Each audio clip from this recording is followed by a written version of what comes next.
What will it actually take for us to hit our financial revenue goals?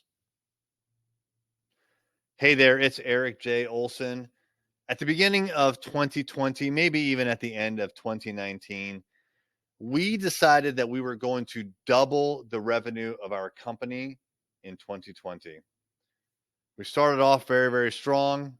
Then a few things happened to the world, like COVID, and we haven't got there. We are going to miss our financial goals for the year.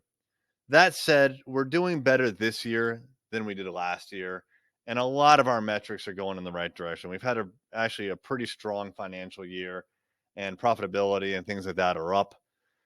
But we missed our goals. We wanted to go from approximately, I think it was $1.7 million in revenue to $4 million. We wanted to more than double the revenue of the company. And we all knew it was a stretch goal. We talked about the fact that it was really going to be quite difficult and we didn't know how we were going to pull it off, but we decided to keep it. And, on the one hand, I'm glad that we decided to keep the goal. But on the other hand, there was, we missed it, and we missed it by a lot. Like, we didn't even come close. I mean, maybe if we're lucky, if we'll get $2 million this year, and we wanted to be at 4. So the big lesson learned for me was that, yeah, it's great to have stretch goals, but it doesn't mean anything unless you're going to actually put them into action. So how could I have put that goal into action? Well, it's easy to set a goal, but if you have to have a plan. How are we going to get there? How are we going to get from less than 2 million to $4 million in 1 year? So what I really needed to do is be very clear about where this new revenue is going to be coming from. And I didn't do that until much later in the year to start thinking about like quarterly. It's okay. Look, it's easy to take an annual goal and break it down into quarterly goals, right?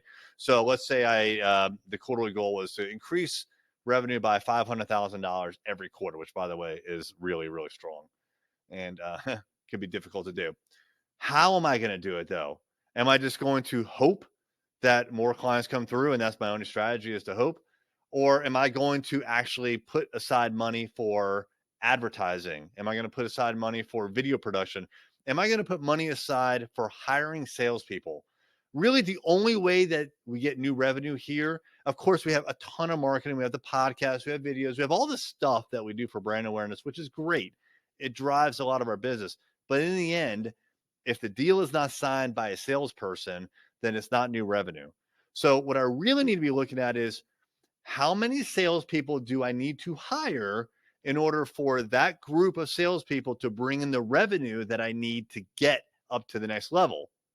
Now, our quota here is for every single salesperson, they need to bring in $5,000 of new monthly recurring revenue every single month. So every month they got to go find $5,000 of new revenue to bring in. So very simply, you could say, okay, well, if I need to grow, I'm just going to make these numbers on the fly. Hopefully they actually make sense. If I need to grow by $50,000, then I need to have 10 salespeople, right? If I want to make $50,000 or if I want to bring in $50,000, I need 10 salespeople to do that in 1 month, right? Because they each bring in 5,000. Now, granted, some will bring in more, some will bring in less, but there's also new salespeople. We let them ramp up. We don't give them a $5,000 quota right off the bat. It takes them like 4 or 5 months to ramp up to that. Also, I'll probably need more than 10 salespeople because for maybe every one salesperson or every 2 salespeople, I should say, every 2 salespeople that I hire, one's not going to work out and we're going to have to get rid of them, right?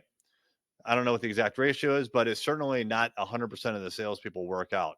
So I'll have to hire and train more salespeople than I actually need to hit that goal. So this is an exercise that I'm thinking about doing now for 2021. We're at the beginning of December, and I need to know how many salespeople I need to hire to go beat the pavement and then figure out how many of those, guesstimate how many of those are going to actually survive and make it to the point where they're bringing in the revenue that we need. So, and also advertising budget. We put a lot of money into marketing, but we don't put a ton of money into advertising just because we have a marketing powerhouse here. We get a lot of bang for the marketing buck here. By marketing buck, I mean the employees, the tools we already have. But I need to set aside more money for advertising. So these are the kinds of things that I think you should be thinking about if you want to grow your business.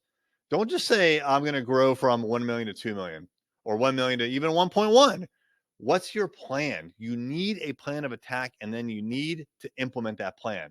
But without a plan first, which is what we did last year, you're not going to get the results. So I should not be surprised that we're missing our target for 2020.